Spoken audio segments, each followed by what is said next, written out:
welcome to Girls with Goals. I'm Niamh Maher, and this week it's all about movies.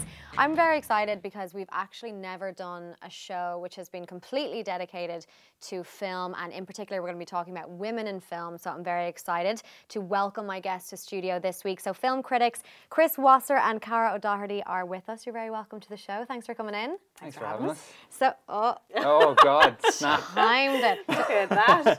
Are you going to say everything in unison? Yep. That might be a little bit hard to edit if you do that. We're going to start the same way we always start, which is with our game. So it's called 6 Words or Less. And you have to describe yourself in 6 words or less. And it's for any of our listeners or viewers or readers of Her.ie who may not know who you are. So who wants to go first? You go first. I feel like I pointed first. Did you practice this or something? I'm going to see how you get on with yours first, and then I could possibly change mine. Jeez. This is very stressful. I found this took a lot of thinking, and my answer really doesn't sound like I thought at all. Did it change, or did you just know straight away what you were going to say? I knew, well, I went back to what I started out with. Well, see, there you go. So, okay, so really, it's not very exciting, but, okay, I'm trying to make sure it's the 6. So, history, theatre, film, geek, loves writing.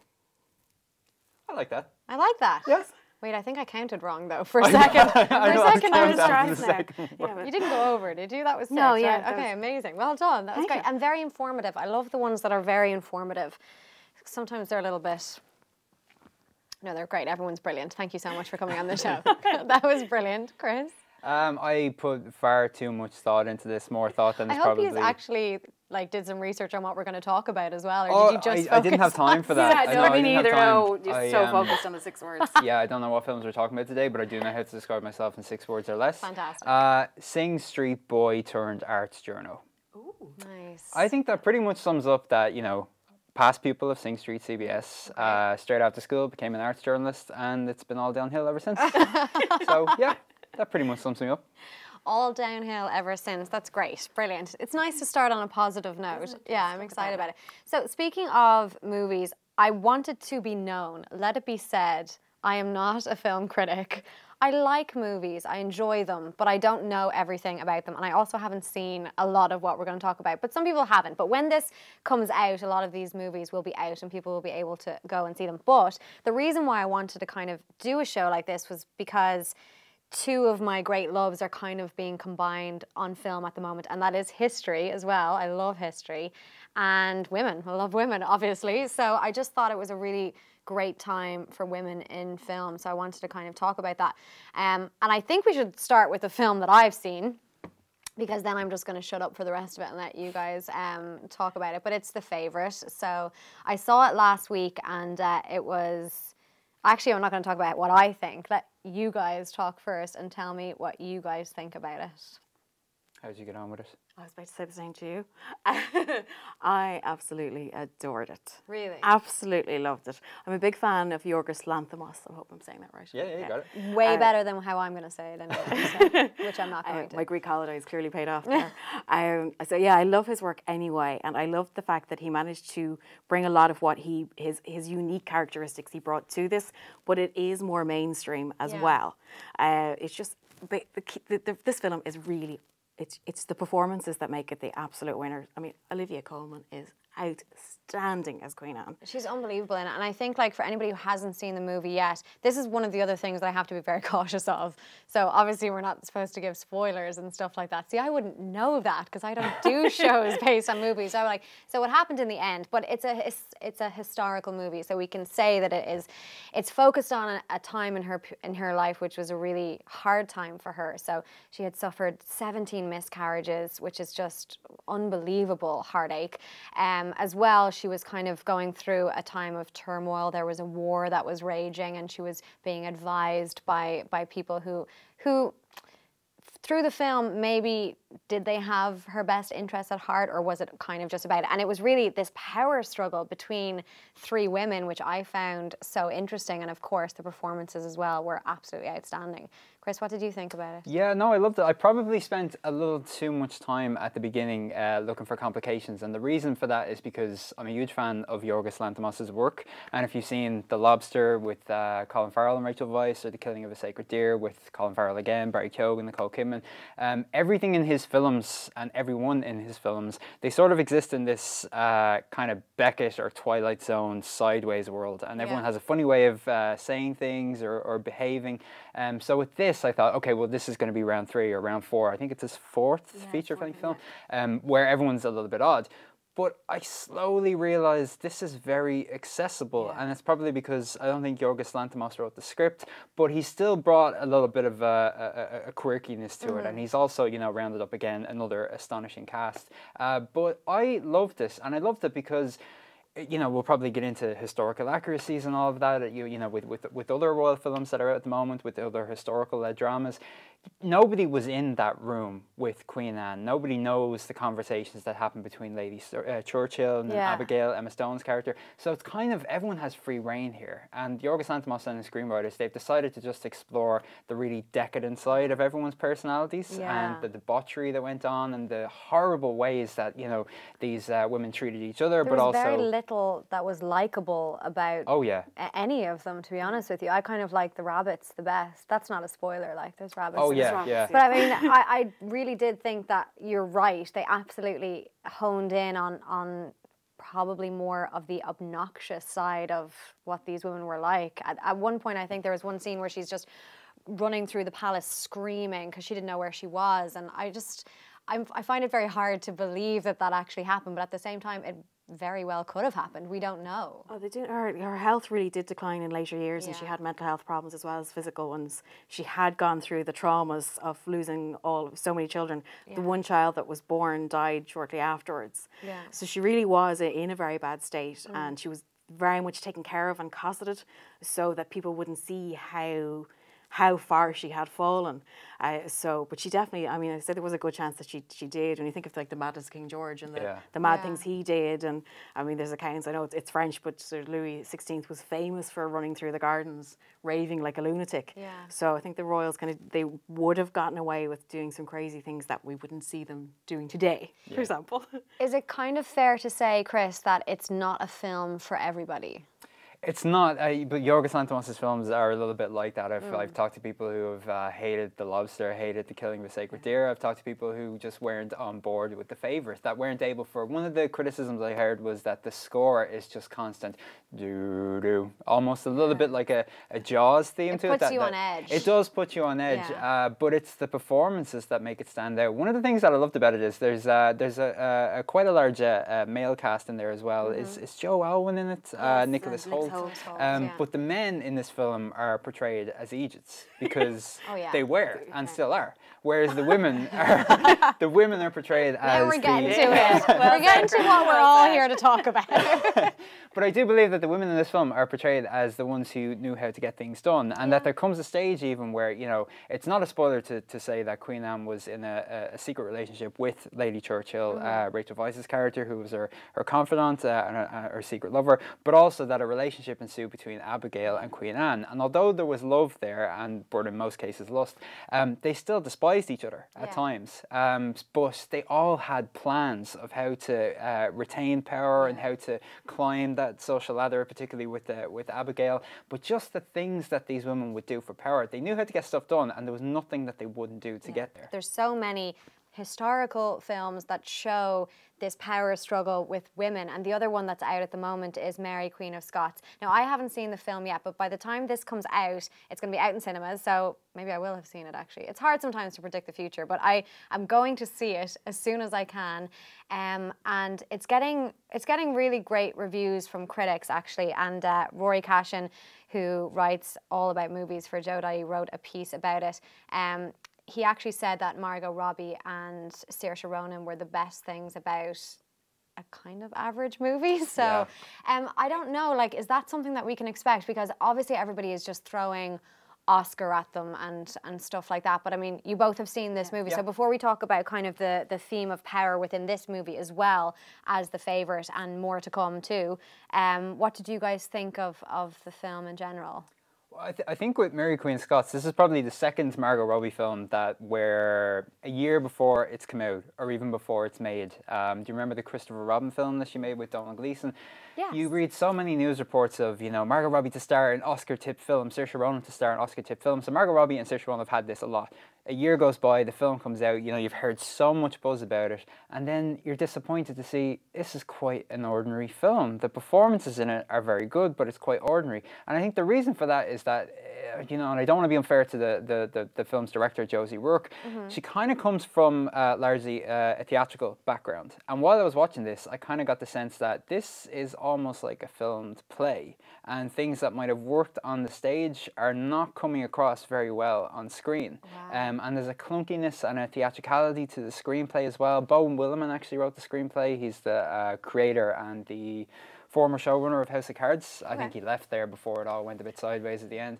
But anyway, he wrote the screenplay. And again, there's this sort of, it's just stuck in second gear. I don't know whether maybe if you had made a mini-series out of Mary and Queen Elizabeth's story and you were able to give like the screenplay a bit more breathing space, maybe that might have made a difference. But while I was watching it, I was just thinking, this is not everything I thought it was going to be. Yeah, because I mean, the story is great, and that's the whole thing, you know, why I love what's happening at the moment in film, and I'm presuming that you're ecstatic about it as well, because you love history. So, first off, is it accurate or is it not accurate? It's not accurate in some parts. And I have a funny thing about accuracy. I'm an archaeologist originally. Yeah. And I have a teeny tiny miniature theatre company, and I create heritage and historical based theatre. Okay. And for me, if I'm writing a play based on anything historical, my whole point is to try and make it accessible and educational. So I'm really driven by facts and the accuracy in it. But I think when it comes to making a film, I think it's okay to take liberties if it isn't a sort of a straight biopic of something. So I think in the case of this, and it's not a spoiler to say that this film is all about the kind of build up to the meeting between these two great women, which didn't happen. Yeah, that didn't happen, and that was in the trailer. So I mean, I always thought that was kind of a weird one. But I think it's they never met. Yeah, they never met. But I think, and I actually quite liked the theatricality of the film, and I've quite enjoyed that. That's where Josie has come from, that background. And in some ways, I thought it did kind of bring it it brought that theatrical end to it. So I don't mind that it's not historically accurate, as long as people like me and Chris refer to the fact that it's not historically accurate, so people don't think they're going in for an exact history lesson. Yeah. And what about the men in this movie? Are they acting like Egypts as well, or are they holding their own a little bit? Because actually, in The Favourite, speaking of historical inaccuracies, Queen Anne did have a husband who we didn't see him one iota. He was ill and sort of left, so she cared for him, so he didn't have any power at that point. He wasn't seen in court, he wasn't seen by society. Wasn't even mentioned in the movie. Shoved away. But that's okay. I mean, I suppose for the point of the film, it didn't have any basis on the story. But Nicholas Holt's character, he plays a sort of 20-something-year-old, very handsome man. Yeah. He was, in fact, in his late 40s, and by court accounts of the day, was not blessed by a fortunate looks. Yeah, he wasn't chiseled by God like Nicholas Holt is. Yeah, but I think that's okay sometimes. I mean, to borrow some words from the great Mark Kermode, I think he was talking before about how you can tell the true story exactly as it happened. For instance, I could tell you, you know, what time I got up at this morning, what I had for breakfast, what bus route I took into work, what I did in work, and I could tell you it exactly as it happens, and it'll be true, but it might not be entertaining. But I could sprinkle a little bit of drama in there, a little bit, you know, exaggerate things, and that makes for a better story. That's what audiences want. So sometimes when I'm looking at a historical drama, particularly one about royals, even if you're watching something like The Crown, I'm not really asking myself, did this really happen like this? I'm just saying, am I entertained? Is this clever writing? Is it being done well? And I think Mary Queen of Scots, despite the fact that it hangs on this convergence, this hangs on this epic meeting, this showdown between Queen Elizabeth and Mary Stuart that never happened, that was okay for me. It's a funny one to even to say, but it is, because it does work. And we know, I mean, there's a lot of back and forwards with their letters, but those letters exist. So we know that they wrote to each other a lot, they conversed a lot. So no, it's not that hard to imagine that if they had their way, they did have a meeting. In this review that Rory wrote, though, he did say as well that, like, you know, the performances by Saoirse Ronan and Margot Robbie are absolutely incredible. But he did say as well, and I'm quoting him directly now, he's going to have to pay me commission for the amount I'm talking about him in this episode. But he says that Saoirse won't get the Oscar for 4 big reasons, and that's Lady Gaga, Olivia Colman, Glenn Close and Viola Davis. And I mean, that's kind of a heartbreaking sentence because Saoirse is obviously an Irish actress and she's been nominated a ridiculous amount of times for Oscars since she was 13, and now she's only 24 or something like that, which just makes me feel very inadequate in every part of my life. It's just, it's dreadful. Yeah. I mean, but imagine well done for her though, congratulations. Absolutely, like huge congratulations. But I mean, do you think Rory's right? Do you think that this is probably just going to be a little bit of hype and that nothing's going to come from it? I'm not. It's a hard one to call because she's mesmerising me in this. She really is. Yeah. I actually think it's possibly her strongest performance yet. She's so assured, so confident, so strong, and also she's very vivacious and quite very sensual as well. And I just think it really is. It is an amazing performance. But I keep thinking Olivia Colman. I mean, how do you beat Olivia Colman? I think the two of them are incredible in it. Margot Robbie at times is actually better, but they're determined, they're invested, they have charisma, whereas the other characters don't. But if you take it, I mean, it's probably unfair to compare it to The Favourite, but that's what we're doing. In the Favourite, Emma Stone's character Abigail, she literally arrives literally covered in shit. Yes, and Emma Stone was incredible in that movie. Oh and my she God. has this good, path to follow where she ascends to a powerful position, and then Rachel Weisz's character is powerful at the beginning, and then the cracks begin to show. There's a proper journey there, whereas with Mary Queen of Scots, we are presented with the 2 monarchs and they never change throughout. They never really have any sort of emotional arc or emotional journey, and I just thought the characterization is what let the screenplay let the 2 wonderful performers down. So they are wonderful performances, but they're hampered by a very ordinary screenplay. Yeah. I think to slightly contradict. Right. Sorry, Just slightly. Contradict away. Excellent. I think in the case of Elizabeth's story, though, we do see a side to her that we haven't seen on screen before. The effects of the pox, losing her hair, and those realizations that she is a woman of a certain age, that having a child and marrying something is going to seriously take away her power. And she chose not to do that in order to maintain her power. It was such a dangerous thing to do, to have a child and to marry. She realised what she was going to give up. So we do see certain parts of her kind of quite vulnerable and just afraid of losing her strength. I mean, when she initially, after the pox, her skin was in bits, and the court was trying to keep people away from seeing her. So there was that, and I think that we don't see enough of it, perhaps. But there certainly is some of those elements in there where, I suppose Mary's story, she's quite self-assured from the start and she just kind of continues on a self-assured streak. Yeah. Now, at this very moment, I haven't seen the movie, but, you know, from the trailer and from a few of the reviews that I've read, they do talk about how these 2 formidable women are essentially trying to be influenced by a rake of men. Now, is that something that is like a big theme throughout the movie, and is it something that we kind of see them like in The Favourite? You know, men really did only play the part of kind of the jester in it. Like, at the end of the day, Olivia Colman stood up and said, as Queen Anne, what I'm going to say is going to be rule. Now, obviously that wasn't coming necessarily from her, it was coming from the influences she had, but they were from women. So, I mean, are the men in this movie portrayed in a manner of trying to influence these incredibly historically powerful women? They are. So David Tennant plays a character, Knox, who was anti-women for a start. He was also anti-Catholics, and he very much is trying to rally the troops to... Oh, that's not good for Saoirse. Yes. Yeah. And I mean, his language towards women is quite horrifying. Right. But the one of the things that I find, in a way, I've hitting the mic now, sorry. I find it quite hard in some ways to see these incredibly strong women who still had to bow down to men in certain circumstances, and without being spoilery. Yeah. I mean, Mary witnesses something incredibly horrible that her as a queen has no power to stop because the men around her make a decision.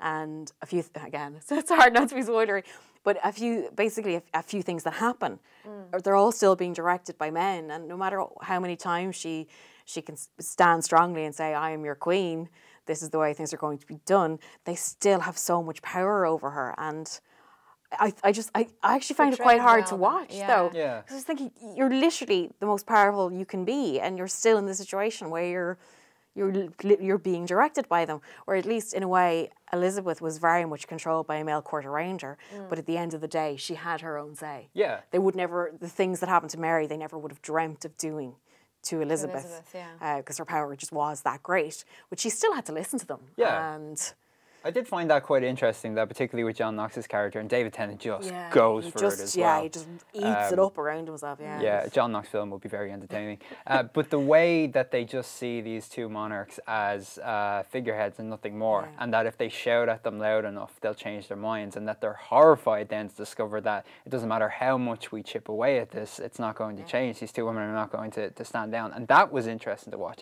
As interesting as it is in The Favourite as well, because Nicholas Holt's character is portraying this petulant parliament figure who's trying to knock them down off their throne. So you've got that going on in Mary Queen of Scots, and that is interesting.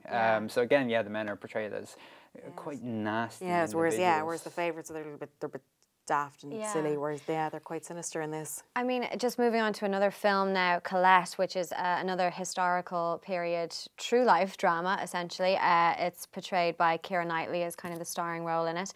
I love the story of this, like from a historical standpoint anyway. Haven't seen it. This is just one of those recurring themes in this one, but basically it's based on the true story of a young French woman played by Keira Knightley, and she essentially ghostwrites a really successful novel for her husband, and later then she has to fight for ownership of her work. She also embarks on an affair with a member of the trans community at the time, which is all based in historical fact as well. So a really interesting sounding movie. You guys have seen it though, so tell us a little bit about what it's like. And again, really similar themes that seem to be kind of going across all of these films that are out at the moment. Is this just a trend? Does this just happen in the movie world? Not all the time. No, not all the time. It's great though. Yeah, I think it's brilliant. It's fantastic, and it's about time that not one superhero. Not I have to say, not one superhero. Captain Marvel's on her way. She is. Not one superhero that we're talking about today. But we'll come back and do a Captain Marvel special, right? But what's Colette like? I mean, Keira Knightley, she just absolutely loves these roles. Obviously, her entire career is peppered by them. So what's this one like? It's fantastic. Yeah. When she first writes the book, he's horrible. Dominic West, the husband, he's very charismatic, he's very charming. I love him as an actor. Very famous critic, but never wrote a word in his life. He had a team of people who did all his writing, and then he would sit in Parisian salons and drinking and lapping up the acclaim. I mean, in a way, it's great. I mean, how do you get to that point? I don't know, because it'd be great to find out. I don't think you're supposed to watch the film and go, I'm going to aspire to be that person. Part of me went, oh, wow, there's something to it. But at the end of the day, he locks her into a room to make her write. Yeah. And by locking her in, it unlocks a talent that she didn't realise she had. So it's a bizarre double-edged sword. And she turns out to be an amazing writer. And she ends up with Kardashian-type fame, or the character that she creates.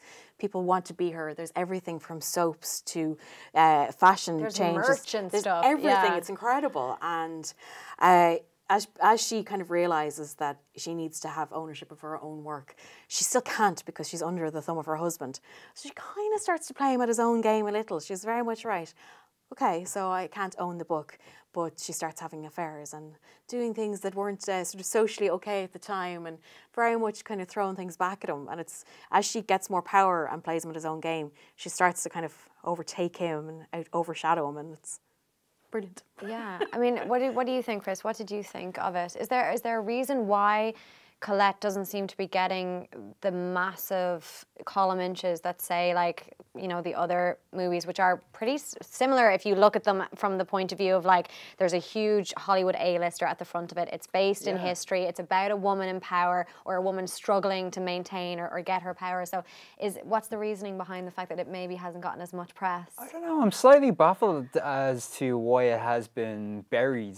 You know, it's kind of... It seems to be, yeah. Yeah, I mean, as much as January can be a good month for awards season films and for Oscar baity films, you know, it can also be a bit of a dumping ground. And unfortunately, Colette seems to have just floated down the river a bit too much. Yeah. And it is quite good. I mean, at times it's a very safe, ordinary sort of, you know, almost like a BBC Sunday night drama film. It is, and then they have lots of scenes of sex, which takes it out of the Sunday afternoon thing. That it's just not what you'd expect, really. Yeah, but I did think Keira Knightley. The whole time I was watching it, I was thinking I have to go back and watch all of Keira Knightley's films, because I don't think I've ever watched her before and thought she is remarkable. She's, I don't know, there's been something about past performances before that have irked me a little bit, and I'm thinking I might have been wrong about everything. No, I don't think so. I think that she seems to, if you watch interviews with her or read anything she has to say, I think that she's very much come into her own now. She's getting better. And she was so young when she started and thrown straight into such limelight. She's openly said as well that her beauty was a hindrance, and I think when she said that, everyone went, "Fuck off! What are you talking about? Like, how can you say that?" But at the same time, she still looks exactly the same. She just aged. What is she putting on her face? But I think throughout her entire career, she's always strived to play interesting characters, which then has just kind of put her into that, oh, she only does period dramas. But I think that was her really trying to go against the grain of being the girlfriend and the wife and the beautiful person in all the films, because she did say that for a huge chunk of her early career, she was placed into that model actress type role. And I think she's better than that. I really enjoyed her performances before. I loved her in Atonement, things like that. I think she's so good in period drama. I think her problem is modern setted. Modern settings, There's a new phrase for you. But one of the things I loved about this film was the story itself of Colette trying to reclaim her work and her sexuality, and, you know, being married to this absolute creep who, I'm sorry, I never looked at and thought, that guy's really charming. I just thought, that guy's an ass. But I could see how you could get caught up in that, and in the salon lifestyle and in the theatrical world of, you know, Paris. I could unfortunately I could see how it could happen. And then I wanted to hit him across the head, so you know. But what I thought was actually really well done, what it was a great area to explore, was that she decides at one stage that she wants to have an affair with another woman. And her husband thinks that she's been eyeing up this other woman's husband the whole night, but it's not, it's the woman herself. Brilliant. And he goes from jealousy and rage to, well, I guess that's okay. And that just... that just speaks volumes as to, you know, how he didn't think of her as an equal or any other woman as equal. Yeah, she wasn't going to be a threat to her. The husband would be a threat to him and his masculinity, but the lovely wife wasn't going to be. It was quite funny because it's Demelza from Poldark, who's normally so not... that plays the character. Yeah, and she looks so amazing in glamour. She's normally quite... I love Poldark, but she's normally kind of stripped back, no makeup, and just kind of wild and rugged. And I don't know, I can't remember the name of the character that she's playing. What is the name of the woman that she has the affair with? Oh, in Colette, I don't think we were paying attention that much. Okay, that's fine. Sorry now. She was American. But I like proper went deep dive on her Wikipedia page, and she is like cousin or a niece of Napoleon. So like she was really? Yeah, she was proper, and she was scandalous at the time, as in she was walking around in men's clothing. Oh, sorry, Missy. Yes. Sorry. There's a couple of affairs in Oh, there's a couple. Sorry. Okay. Again, haven't seen it. So I'm gonna need a bit of help here. So yes, she was she her name for short was Missy. She renamed herself a Marquis, which was only a male title, but she kind of she was absolutely amazing. Amazing character in history. Fully embraced a trans lifestyle. And she started to show as well, Colette, that, you know, you can dress however you please, despite the fact that people on the street might spit at you or might call you names. And at one stage, Colette walks into her husband's office wearing trousers, and just you can see that was illegal to do. Yeah. And you can see, and Dominic West is actually very good in that scene, because you can see his blood start to boil, you know, as he thinks, why are you doing what you want to do? Only we can do that. Yeah. So it does explore some great areas. I do want to we're going to take a quick break now, and when we come back, we're going to talk a little bit about, like you said, it's Oscar season. So this week, the Oscar nominations are out. So we're going to talk a little bit about who you think is going to take it, and maybe a few shocks as well. We're also going to talk about female remakes, because I just wanna. So randomly enough now, we're going to take a break, and earlier in the week I was joined by magician and mentalist Keith Barry. He has a new show out. It's called Deception, and it's a nationwide tour. And yeah, I cursed a little bit, so enjoy this. I'm joined now by magician, mentalist, hypnotist and escapologist Keith Barry. Keith, did I get all those words right? You pretty much did, yes. Did yes, I? Absolutely. Some people get the mentalist one wrong. They call me mental rather than mentalist. But yeah, you got them all right. Which one do you prefer? What's your kind of MO? Well, I just see myself as two things now, really, an entertainer and a mind coach. So for me, all of those, you know, terminologies, they kind of describe what I do. So yeah, entertainer, mentalist, magician. I'm not precious about it because I do all of these different things, you know. Yeah, and you do all of these within your shows, and it's so funny. You've got a new show now, which we're going to talk about. It's called Deception, but you're you're very well known in Ireland. You're definitely the most well-known magician, I would say, in Ireland. You've toured around the world as well. So I don't necessarily want to ask you how you started in it, because everybody knows you got that magic set when you were 5. Like we all know that. So just tell us about what's different now with the show and how you keep it fresh. Well, it's important to me that every year I change the show, not on just last year, but on all previous years. So you mentioned you had a show of mine a number of years ago. Yeah. So this show will be even different than that show. So I make sure that I keep a bank of all my material that I've done, and then when I start writing a show, I always come up with the title first. Okay. So the title of this show is Deception, and then I investigate deception from all kind of different angles. So I investigated everything from cults to conspiracy theories, all the way through to, you know, the fact that we're being deceived through social media, obviously, and fake news, but then through our friends, our family, and even ourselves. Yeah. So the biggest form of deception is self-deception. So then the material comes out of that. And with this particular show, I've got all kinds of weird, sometimes very funny material, sometimes very serious material. So, for example, I investigated the Jonestown Massacre, which happened in 1978, where Jim Jones convinced all of his followers to drink the Kool-Aid. Yeah, I remember that. Yeah. Well, I don't remember that, but I'm obsessed with that Yeah, kind of stuff. and people are familiar with it, and you know, hence the term drinking the Kool-Aid. But the Kool-Aid was laced with cyanide, and ultimately 900 of his followers died.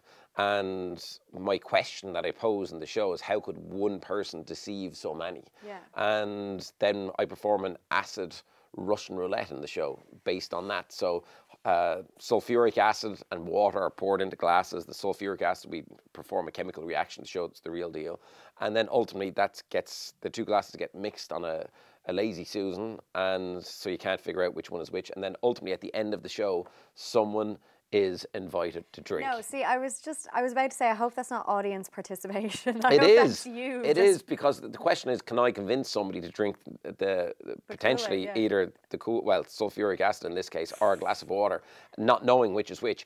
And you know, the answer out of 8 shows is 7 of 8 people have drank so far. Oh and I do that as a portion of the show where ultimately I become like a puppeteer, and I take somebody from the audience and they become my puppet. But here's the thing, it's important for people to realize, because that can sound quite scary sometimes to people, that with this particular show, people are invited up to participate only if they want to participate. So if you don't want to participate, and if you don't want your mind controlled or wiped or messed with, then you don't have to come up. You can kick back and relax and just enjoy the show. And the thing is, I get enough people every night that want to come up anyway, so it's fine. Yeah. And you get skeptics wanting to come up as well, because they're thinking, oh, you know, I don't believe any of this stuff. See, You know, I was going to ask you about that. So obviously the name of the show is Deception. So Yeah. you're saying out loud straight away that I'm about to deceive you. Yep. And you've also, in your entire career, you've never said that you're a mind reader. You've never said that you're a psychic. Nope. You've actually said the opposite. Yeah, You've yeah. said that you are using tricks of the trade and things that you've learned over the years Absolutely, to yeah. manipulate and to kind of be able to get people to do things. Yeah. So how then do you still have skeptics coming up and being like, well, you're full of bullshit? Like, you're telling us you're full of bullshit. oh yeah, no, absolutely. And Not saying you're a bullshitter, but you know. well, I what am, mean. you know, but ultimately, I'm an entertainer, so I use a whole host of different techniques to do that. Yeah. So I use magic techniques, I use trickery, but I also use real techniques such as neurolinguistic programming, psychology, hypnosis, and all of those mixed together Right. can make for an entertaining show, but also a show where if people see the improbable or the impossible, their mind can't. When you can't figure something out, very often the skeptics just go, well, it has to be a setup, it has to be a stooge, because there's no other way. That's what Yeah. they think. So I go to great lengths in the show to prove, for want of better terminology, that these people are just real people. It could be you, it could be your brother, your mother, your sister, your father who lands on that stage. And I encourage people in the audience to talk to the people who've just been on stage in the first half. In the first half, about 20 people land on the stage. Right. I say find them at halftime, talk to them. But ultimately, you know, for me, it's once you see the reactions of the people on stage, then you know it's real. And that's where I invite people. So there's another routine in Deception where I invite 5 people up on the stage, and I gamble 10,000 euros cash of my own money on this particular demonstration. So I get 5 people up, and 4 of them have to lie to me one tells the truth in this particular game that we're playing, and if I can't figure out who's lying and who's telling the truth, they get 10 grand cash. So that I would smash that game. Oh yeah, you see. Yeah, I'm an amazing liar. Yeah. So, but here's the interest. Well, we might test you in a while. But here's the thing.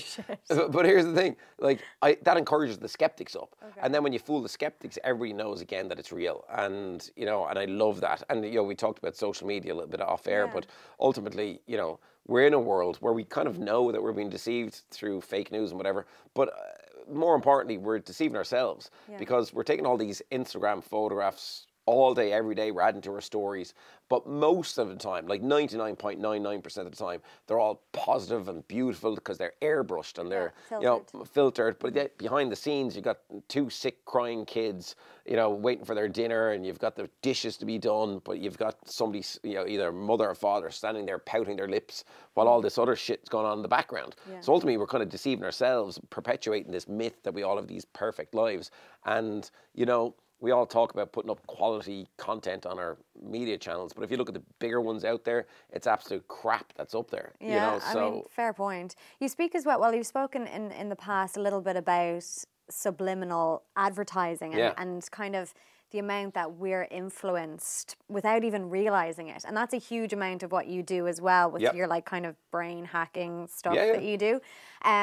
What exactly do you mean by that? As in, I kind of want to know how much I'm subliminally being influenced on a day-to-day basis. Oh yeah, well, we're being kind of got at through all these different channels. You know, neuromarketing and neuropsychology is huge now.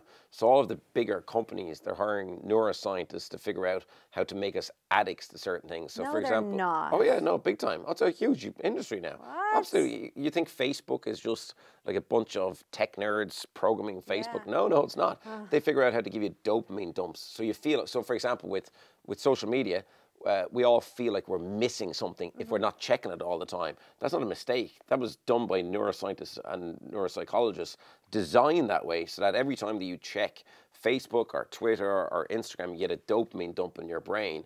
So ultimately, you need to keep coming back for that dopamine hit. So we are addicted. Oh, completely addicted, yeah. So that's one way you're being got at is through neuroscience. I mean, it's a massive business now. Yeah. Color psychology is another huge thing. Like, it's not a mistake. The McDonald's colors, also even Supermax, like the colors of all these different brands, Abracadabra, who I work with, you know, the colors that they choose and pick, they're not a mistake. They hire color psychologists to help them pick these colors. Yeah. I've heard about that with politicians' ties. I've heard that Yeah, I've talked about that in the past. Like really? during Obama's first 10 days in office, he wore blue ties on 9 days and he wore a red tie only 1 day. But here's the interesting thing. If you look at the footage of him, all of his speeches match up to the colors of his ties, meaning he wore blue to create empathy with the people, and he was talking very, you know, kind of passionately about, you know, how he's going to reform things and whatever. But then ultimately when he wore the red tie, it was a very strong statement that he needed to make, and he was kind of basically telling the audience, telling the American people the way he was going to take control. Wow. So that matched up with the color of his tie. He didn't choose his ties. I'm pretty sure of it. Like, there's no evidence of this, but you know, I'm pretty sure he wasn't choosing his ties in those days. And then he was told. and we're being influenced without even really realizing it's massive. it. And So again, interesting. like that's why, you know, with appetite. And stuff like that, very often blue is used because we love the color blue, because the sky, when it's blue, we're happy and whatever. So ultimately, that's why a lot of the food packaging is done in blue. Green is obviously representative of not only wealth but power as well. So sometimes, and you know, if you're buying like a high-end watch, very often that's gold and black is kind of the classical color of elegance and wealth. But all of these things can be done subliminally as well. Yeah. It's quite frightening when you delve into it as much as I have, you know. Absolutely. Let's talk about your industry a little bit. I just want to know, because obviously industry is kind of more mainstream ones than, say, magicians. Yeah. It's constantly evolving and you're constantly having to kind of, you know, I suppose keep up with the changing world of whatever industry you're in. So how do you, or are there kind of new magicians who are coming up now that are completely changing the game, and how do you kind of stack up against that pressure? Yeah, it's a good question. You know, I suppose the big pressure now is really the onslaught of social media. Yeah. And the battle there a little bit is a lot of the people out there are being deceived by certain so-called magicians on social media who are quite big on social media. Now, are these pretending to do magic? Is that kind of So full-on magic, like Harry Potter wizard shit? Yeah, there's a couple of guys out there who are doing tricks where, they'll do something with a lollipop, we'll say, right? Okay. And then this person here, whoever it is, in this case it would be you, they scream and run away and they knock over the cameras. Okay. That's not real, right? But these guys are getting millions of followers because people at home are being deceived by them. Yeah. But what's really going on is that person is being paid like $20 off camera, and they're being tutored off camera in how to react to the magic. So basically the magician says to the person, okay, so here's what we're going to do. I'm going to do a trick. And when I do this with the lollipop, and I'm going to show you exactly what's going to happen, the lollipop is going to change into the head of Superman. And when that happens, you're going to scream and you're going to run that way and make sure you knock over both cameras as you scream and run that way. So it's highly produced. Yeah, but it's sneakily produced from that regard. Yeah. And people are buying into it. They think these reactions are real, whereas they're not real.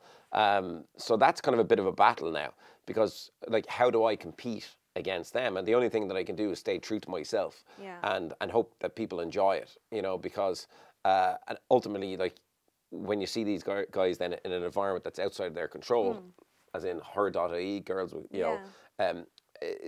the reactions are very different, and sometimes they really can't do their magic. They're not that good, So that's one thing. But then you've got other people who are very good at what they do. Like Dynamo is a good example. Like, I know him very well, and he popped big mainly through his social channels again. But he can actually do good magic. He's a solid magician, and he jumped straight into doing arenas.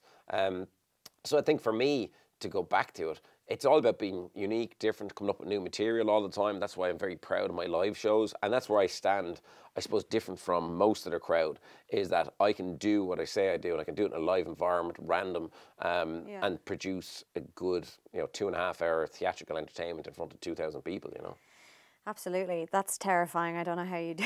I love it. That's the favourite part of what I do. I mean, do you feel pressure to shock people? Because I know, and I've seen in kind of past interviews that you've done as well, it's like, this is your job, this is what you've been doing since you were very young. Like, this is my job, this is what I do, but like, my job doesn't freak people the fuck out and have them running off screaming and that kind of stuff.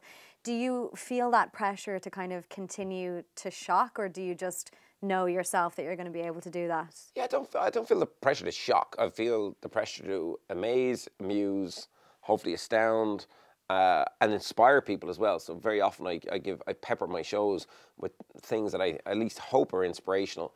But on the flip side of that, for years I've been doing big stunts, and networks want that. I mean, so that's driven by television and TV driven by kind of side of it, producers. So especially in America, where I still do a lot of work, very often it's what's the big thing. Do you know what I mean? It's always what's the big thing, and I quite enjoy that part of what I do. So I suppose one of the better stunts that I've done over the last number of years wasn't televised. Actually, it was down in Waterford, where 10,000 people witnessed me being put in a straitjacket, wrapped with a 100-foot of rope. My head was wrapped in cling film, and then I was hoisted 250 foot in the air by a crane. And ultimately, I couldn't see, I couldn't breathe because of the cling film. The idea is that I had to get out of the straitjacket and all this stuff to get the cling film off my face, because they wouldn't have been able to get me down quick enough if I'd passed out. And Woody Harrelson came over from that, added to the whole thing. So that was kind of an amazing moment, just 10,000 people cheering and going crazy. And I've, just more recently on my RTE New Year's Eve special, I did a stunt where I was underwater for 1:40. But again, I don't think people realize when you're crushed over and cramped over in a box like that for 1:40, holding your breath, you're doing kind of a bit of damage to yourself. I just had to get a scan underneath my rib cage, because I have a detached rib now underneath my rib, what they call a floating rib. And I'm pretty sure that that's from that stunt. So I think sometimes, but I think when sometimes people look at this stuff, they go, well, I'm sure he's fine, but my body's pretty broken up from the stuff I've done. I can't watch the escape things. It gives me so much anxiety. I can't watch it. I saw there was one lad on Britain's Got Talent, I think it was, and like that was an underwater thing. I can't look at it, because like when you fall deep into a wiki page or something like that, I was going deep on like magicians who've died, from that kind of stuff. And there are people who die from that shit. Well, unfortunately, you can see one online dying. You know, there's one up on YouTube. It probably should be taken down, but ultimately he did the famous buried alive stunt where he was in a glass casket and they poured cement in on top of him, and you just see this pop. You just see a kind of a bubble coming up, and that's it. He's dead. You know, the cement went in on top of him, and unfortunately he died. And yeah, I mean, Jonathan Pendragon's been badly injured not so long ago, and loads of magicians have died over the years. Again, yeah. So obviously, don't try anything that Keith does ever at home. Just yeah, don't try it in your neighbour's house instead. Yeah, don't try it. There was another show as well that I remember watching when I was younger, and I think it was an American show. I can't remember the name of it, but it was these massive tricks, like you were just saying there. But it was kind of debunking them all, and it was revealing them. Oh yeah, the masked magician. Yes, I think that's. What do you think about those kind of things? What do you think about people who kind of are revealing the tricks of the trade, essentially? Well, it's a double-edged sword, really. You know, one, you know, magic. I have a passion for magic and mentalism, hypnotism, all of the allied mystery arts. Yeah. And I love what I do. And look, magic is about keeping secrets a secret. But ultimately, we're in a world now where it's very hard to keep a secret because you've got so much access to information. You know, when the masked magician came out, magicians were up in arms and everything. But ultimately, he was kind of exposing the pretty standard magic tricks that none of us should really be doing anymore. Right, okay. So the linking rings and stuff like that. You know, even as kids magicians, we shouldn't be, you know, kids magicians shouldn't be doing that anymore. It's kind of stale now. Some magicians will call that a classic of magic.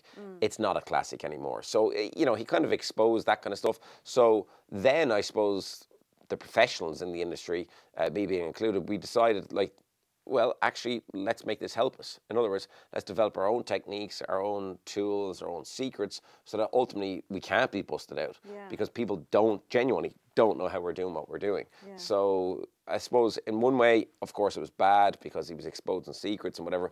But then on the other side of that, ultimately, you know, we probably became better magicians because of it. Because now, you know, you can't just Google how Dynamo does what he does. You can't Google how I do what I do, because ultimately we're coming up with our own tools and techniques that people don't know how we're doing it. You know. Absolutely. You mentioned there as well that Woody Harrelson was over for a trick that you did. So you met him through the movie franchise, which you were a consultant on, and it was Now You See Me 1 and 2. So we were talking a little bit off air about it. Is there going to be a third, or can we expect more from that? Yeah, I think there will be a third. It's taken a while to, you know, Hollywood doesn't work.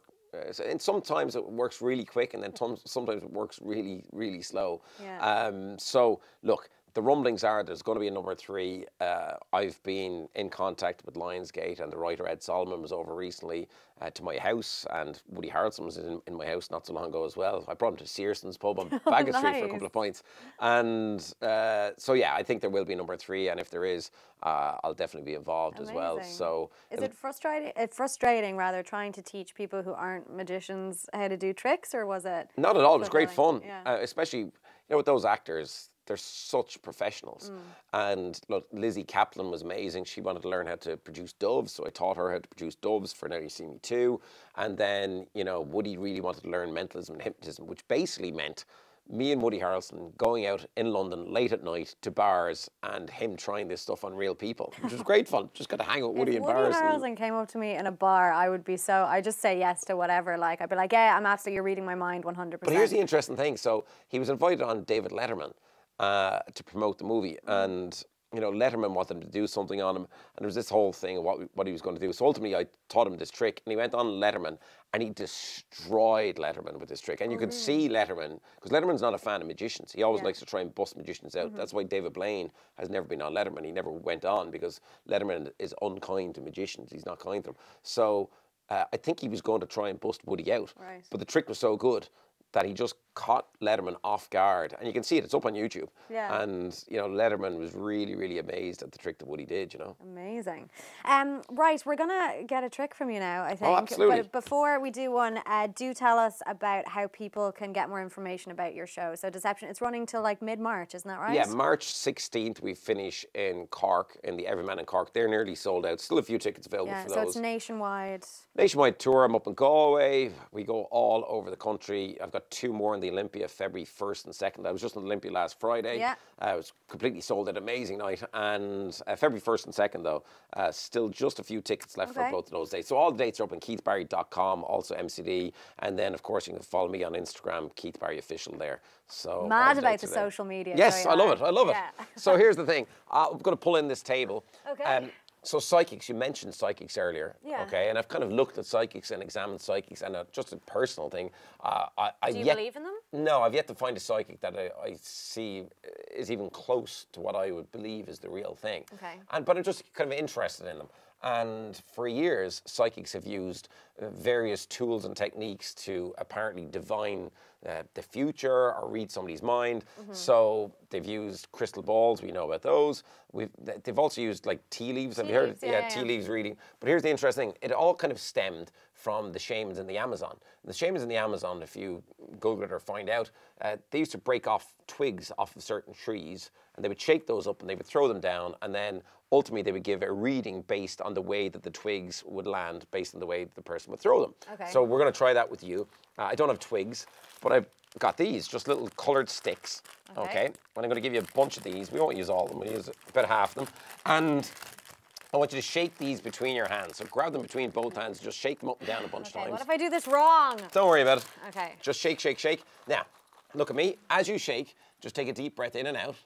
And close your eyes. Close your eyes. Okay, and I want you to focus on somebody. You're dropping loads of them, by the way, so just keep them between your fists. That's okay. No, it's okay. Just try not to drop too many. I told you.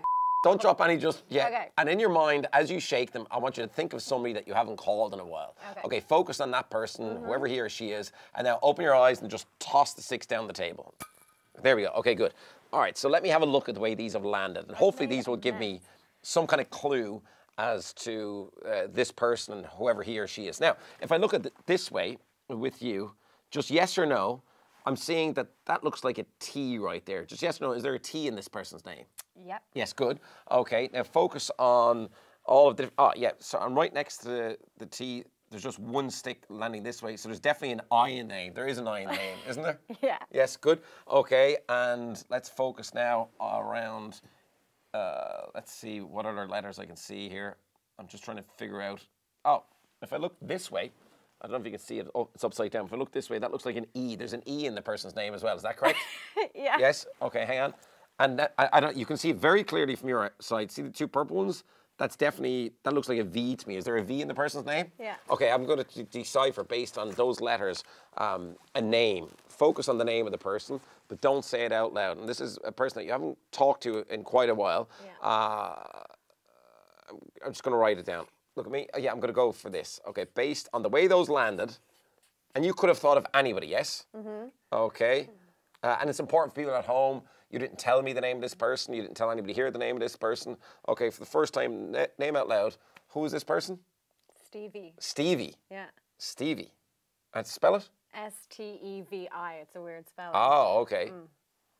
Exactly what I got. Whoa. Stevie. Stevie. It's a girl, yeah. Stevie. College friend. Haven't called her in a while. She's going to give you a call straight after this. Straight after this show. You're going to reconnect and she's going to bring you for dinner. Oh my God. That's mental. How did you get that? Can you tell us? It was in the sticks. Oh, come on. Okay, so that was Keith Barry there. Do you believe in magic? Real quick. It's a bit hard not to. I want to. So do I. That's pretty much it. I want to. What I love about Keith is that he admits that he's not a mind reader, that he's not psychic. He literally just knows how to influence people. But how? I don't get how it works. It's a craft. Yeah. I respect the hours that have gone into it. Oh, the years, Yeah. like the But absolute, yeah. I'm boggled by anybody who doesn't like how.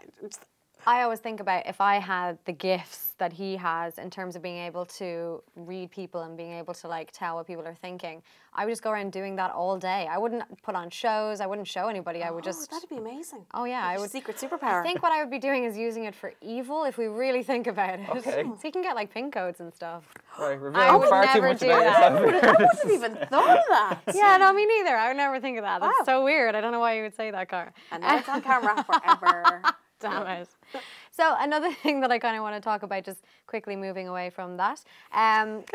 So in 2018, we saw a huge amount of female remakes of the Hollywood blockbuster. I saw an interesting article about it actually, and basically the headline read, "No more but with women remakes, just make better movies for women." And I just thought that was interesting because there does seem to be for and against arguments when it comes to this kind of thing. So Ocean's 8 was one of them that was remade specifically for women. It did absolutely incredible at the box office. It really did. It like completely cleaned up. And And I think that's kind of like, I think the stats that were coming out was that like, yeah, a huge amount of the tickets were sold to women. You know, women want to watch women on screen. But then the other aspect is it lazy filmmaking? Are you literally just taking the same stories and regurgitating them like what they did with Overboard, let's be honest, and they just flip reverse the roles? Haven't seen either movie. I go back and forward on this one quite a lot. Particularly with Oceans, when you think about it. Ocean's 11, where this all began, was in fact a remake of the all-men original Oceans anyway. That's true. So in some ways, like, predominantly men have been remaking men's films for years anyway. Yeah. So part of me thinks, right, you're going to remake something, then why not? And there is the part of me that says, yeah, just start making better films for women. But you could say that for everything. That there's this remake culture that we've fallen into has gone... it's gone too far at this point. Yeah, and I mean, like, for example, some of them are not good. Like, some of them just are not good remakes. And I'm not saying that they absolutely have to be. Like, some of them are just fun, you know? But, like, the Ghostbusters remake, I tried to watch that 4 times and I actually... I couldn't get through it. I kept leaving the room, like, and then I was like, oh, I'll come back to it. Because I love Melissa McCarthy and I'm obsessed with that. With, like, a lot of them are SNL veterans, and I was like, this is going to be great, and it wasn't. And it just, I've never had to come back to a movie so often that I did with Ghostbusters. And I was really trying to enjoy it, and finally I watched it, and I was just like, well, that's 4 days of my life that I'll never get back. I wish they put that on the poster. I thought it was going to be great. It wasn't. But I remember watching Ocean's 8 and thinking, this is absolutely fine, and it's not great. That's what you want. Yeah, but it's not great because it's got a female cast. It's just the way. It's just the screenplay. Yeah, I mean, it's fine. It's fun. You can have a fun night out at it. But apart from Ocean's 11, which I think is just, I loved it. They all kind of went a bit bad screenplay as they went down the line. Actually, one of the biggest problems I had with Ocean's 8 was the fact that I thought that unbelievable cast, not one of them looks as though they're having a cracking time with it, and that's a very big thing with me. I thought Kate Blanchett did look like she was. I just thought she was just having bored with it. I know. I just thought she looked like she was really relishing in them using the motorbike and doing things that she never really gets a chance to do. So I did think she looked like she was having fun. But I mean, that's one of the things that is said in favour of these kind of remakes. Like, we are now becoming a society where essentially women are being offered the opportunity to be in roles that were historically always given to men. So if you want to look at it from that point of view, that's fantastic.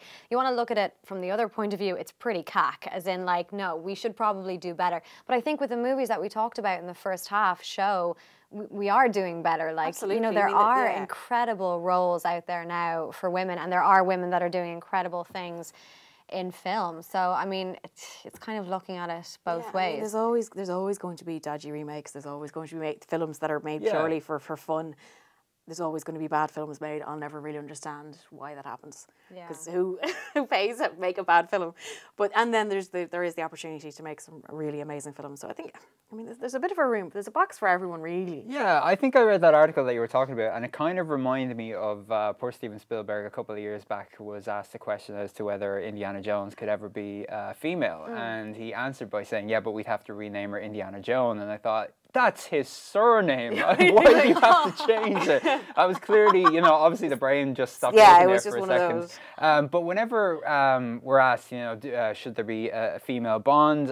Should, you know, our superheroes, you know, could it be Iron Woman? Could it be Spider Woman? Even though those characters do exist in the comic books, will they ever be on film? They did it with Doctor Who. They did it with Doctor Who. The thing that I am always asking is, why can't there just be original characters? And, you know, like something like, I know Wonder Woman's been an existing property for what, 50, 60, 70 years, but it made a fortune at the box office. It was written and directed by Patty Jenkins, an unbelievably talented filmmaker. The fact that it took so many years to make that just baffles me. Yeah, those characters are there. Like, it's just about whether people are willing to make movies about them. And I think, like, I mean, as I said at the beginning, I'm not an expert, but I would say that whoever it is that makes those decisions need to know, even by looking at something like Ocean's 8, that, you know, maybe not the best movie in the world, but it absolutely raked it in. Like, women want to see movies that are all about women. The amount of money that made.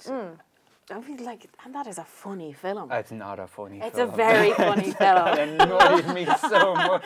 I hadn't laughed as much in years at something I thought was very funny. I don't know what you're talking about. We're gonna have to. I think it's one of those ones that I don't know. I think it just probably saying a bit too much about me, but it reminded me of cocktail nights out with the girls, and it that's just, good, yeah, I had fun with it. I do think it's an interesting one. I think 2019 is probably going to be jam-packed as well with remakes.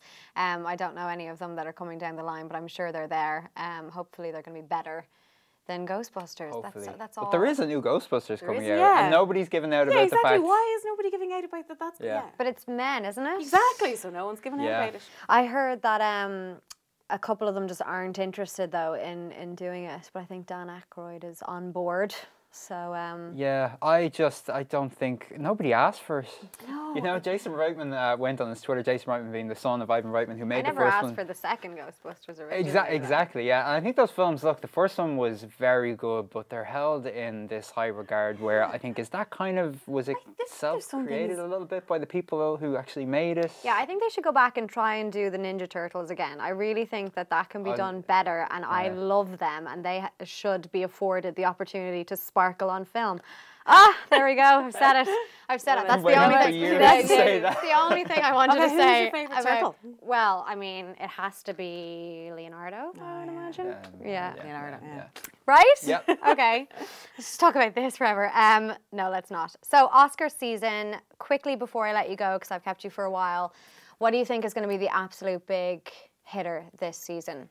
I mean, A Star is Born has obviously gotten huge hype, I suppose, but it's not necessarily living up to it so far. I'm still, Golden Globes, Critics' Choice, that kind of thing. really surprised that I really thought that Star is Born was going to sweep the boards. Yeah. I really thought that, and I'm quite stunned at the Golden Globes, and I'm really hoping that's just some sort of weird glitch. I just don't understand Bradley Cooper not getting Best Actor. I know, he was incredible. I just think stunned by it. Rami Malek winning for Bohemian Rhapsody, that was a glitch in the Matrix there. That was. I do think he was very good, but Well, he was good Bradley after like Cooper's- 40 minutes of the movie. I just think that if you have to warm up to the character, Yeah. then I just don't think that's an Oscar-worthy performance. Like for the first 40 minutes, I was just looking at his prosthetics and I couldn't get past it. Yeah. And I mean, then when I warmed up to that, okay, Rami Malek is this guy, then fine, let's get into it then. But that's not what you should come away from a film going like, oh yeah, no, it really got good after 40 minutes. That's not something that you want to feel. Well, I'm thinking like there are two lists in my head. One, you know, who should win, and then who is going to win. And I thought, like, I adored A Star Is Born. It's a beautiful film. It's about really as is. perfect as it could ever have been. I didn't cry. Oh, I Oh my did. God, Yeah, wow. several Oh, times. Yeah. So I'm dead inside. is You're basically- dead Yeah, made a inside. stone. No, Yeah, this sorry. is what people said to me. They were like, "Did you cry?" I was like, "No." Should I have? something wrong with Just at the end or throughout?